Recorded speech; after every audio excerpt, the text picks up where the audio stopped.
cumplen 20 años de la guerra de Kosovo y hablamos de todo ello con nuestro analista internacional y militar en excedencia, Bruno Navarro. Bruno, muy buenas noches. Buenas noches. ¿Cómo se desencadenó la guerra de los Balcanes? Pues básicamente con la creación de Yugoslavia, ¿no? Ese estado que se creó tras la Primera Guerra Mundial en 1918 y que era absolutamente artificial, creado de la nada, en el que se unía a la fuerza diferentes estados de diferentes etnias, como croatas, serbios, bosnio-musulmanes, eslovenos, macedonios, montenegrinos, algunos de ellos con una larga y dilatada y sólida experiencia histórica independiente, ¿no? E incluso religiones, ¿no? Católicos, ortodoxos, musulmanes, y hecho de ese batiburrillo se creaba bajo la hegemonía unívoca de los serbios, ¿vale? De Serbia.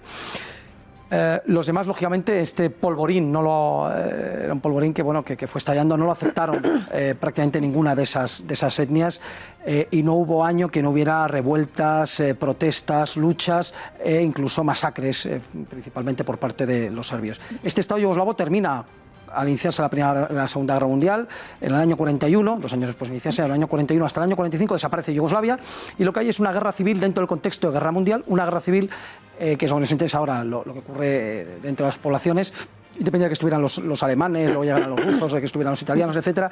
Lo que había una guerra civil en la que por un lado estaban los croatas fascistas, por otro lado estaban los partisanos comunistas, por otra parte los serbios chetnik monárquicos y un largo etcétera, ¿no? Que se mataron entre ellos y lucharon entre ellos, unos para volver a recuperar la Yugoslavia y otros para mantener su independencia, ¿no? Como el caso de los croatas. Y entonces termina la Segunda Guerra Mundial y del año 45 al año 92 vuelve otra vez a la existencia de Yugoslavia, se vuelve a recrear ese estado prácticamente igual, otra vez bajo el yugo serbio, no es aceptado por ninguna de las otras partes, y estas guerras en el año 91 se inician por un deseo de libertad de esas repúblicas. Dentro de lo que era Yugoslavia se componían, igual que en la Rusia soviética, de repúblicas, que bueno, eran provincias. Se provoca por un deseo de libertad de esos pueblos frente a los serbios, y un deseo que, empezando por una, se va contagiando sucesivamente, año tras año, al resto de repúblicas, hasta que bueno, desaparece Yugoslavia. ¿Continúan las presiones étnicas, religiosas y políticas entre los pueblos serbio y albanés 20 años después? Sí, absolutamente sí. En el Kosovo independiente, al 15% de serbios que había en el momento de esa independencia se han convertido en un 8%, y esto por medio de persecución, ¿no? Y esa persecución sobre ese 8% de serbios que permanecen continúa, ¿no? Es una violencia política, es una violencia social y en muchas ocasiones una violencia física, y recientemente en estos años 2017 y 2018 se han dado muchos casos, ¿no? Y son por motivos políticos y religiosos, porque no hay que olvidar que la población albano-kosovar, que es la principal, es la mayoría, son musulmanes con una importante presencia de islamización en el país. No dejan de ser, tanto la policía como el ejército, herederos de ese grupo terrorista que comenzó, porque la guerra comenzó por una revuelta con un grupo con tintes y prácticas terroristas, y son esos los que se han convertido en los amos y señores de ese nuevo Kosovo independiente. Por lo tanto, ese sería el origen. Y luego, Serbia, por otro lado, no reconoce la independencia de Kosovo, ¿no? Pero no solamente ellos, no la reconoce una larga parte. Yo diría que 2/5 partes de los países del mundo actualmente no reconocen la independencia de Kosovo. Por lo tanto, Serbia no es algo extraño, incluido España, que no lo reconocemos, ¿no? Tampoco esa independencia. ¿En qué se parece y en qué se diferencia la guerra de los Balcanes de finales de los años 90 con lo que sucedió en los 99 con los bombardeos de la OTAN en Belgrado? Bien, pues las guerras que se iniciaron en el año 91 y terminaron en el año 95, esos cinco años de guerra, que son las guerras de Eslovenia, la guerra de Croacia, la guerra de Bosnia, fueron guerras de independencia o de recuperación de independencia de países que lo habían sido, que habían perdido esa independencia por la existencia de Yugoslavia, ¿no? Sobre todo en el caso de Eslovenia y Croacia es evidente. En el caso de Bosnia es más complicado, porque Bosnia como entidad realmente no tenía una entidad sólida, ni étnica, ni religiosa, ni política en el pasado, por lo menos digo ya seria.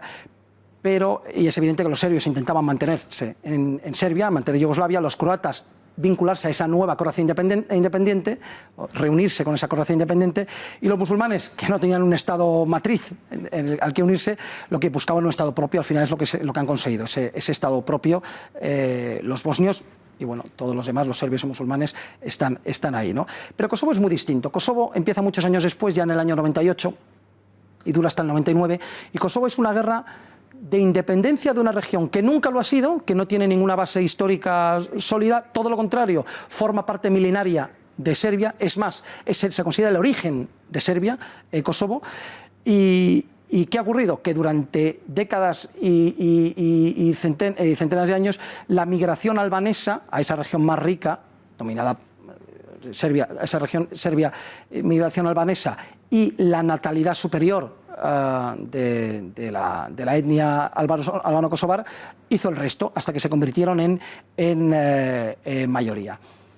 En el año 99, como dices, hay una serie de bombardeos. Al principio empieza una guerra entre Kosovo, entre los serbios, un conflicto interno en el que intentan aplastar esa rebelión kosovar, y al final se mete la OTAN, ¿no? La comunidad internacional hizo en Kosovo lo que no hizo durante todas las guerras yugoslavas previas, que es intervenir con fuerza, y cuando lo hace con quien no debe, ¿no? Porque se centra en un Estado soberano, en un asunto interno que era suyo, contra unos rebeldes con tintes terroristas, ¿no? Y la OTAN básicamente se dedicó a bombardear y, por lo tanto, a matar serbios, unos 1.200 militares y a unos 600 a 6.000 civiles. Esas diferencias, pues lógicamente, según quien lo diga, ¿no? Entre 600 y 6.000 civiles y 1.200 militares serbios murieron, no en la guerra, sino en la confrontación con la OTAN, ¿no? Y España, tristemente, participó de esto, y todo hay que decirlo. La orden fue nefasta y fue una orden política que no quita que los militares cumplieron, como siempre, con su deber de forma perfecta.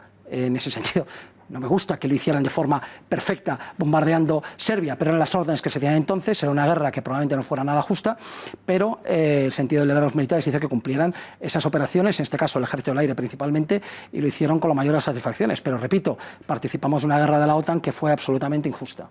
Pues Bruno Navarro, muchísimas gracias por estar con nosotros en este informativo y buenas noches. Buenas noches.